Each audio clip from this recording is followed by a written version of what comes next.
আসসালামু আলাইকুম সুপ্রিয় দর্শক।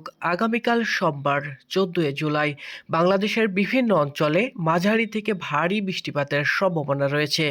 বিশেষ করে উত্তর পূর্বাঞ্চল, সিলেট, সুনামগঞ্জ, মৌলভীবাজার ও দক্ষিণ পূর্বাঞ্চল, চট্টগ্রাম, বান্দরবান, কক্সবাজার এই জেলাগুলিতে বৃষ্টিপাত হতে পারে ৫০ থেকে ৮০ মিলিমিটার পর্যন্ত, অর্থাৎ ভারী থেকে অতি ভারী বৃষ্টিপাতের সম্ভাবনা, তার সাথে বজ্রপাতের আশঙ্কা রয়েছে।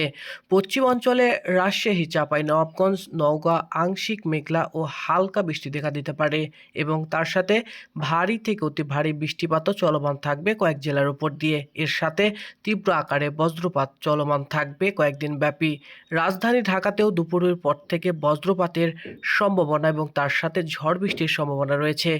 অপরদিকে বন্যার সর্বশেষ পরিস্থিতি সিলেট, সুনামগঞ্জ, এদিকে নেত্রকোনা, লালমনিরহাট, কুড়িগ্রাম, গাইবান্ধা, জামালপুর ও শেরপুরের নদ-নদীর পানি বিপদসীমার ওপরে প্রবাহিত হচ্ছে। বন্যার পরিস্থিতি অবনতি হতে পারে।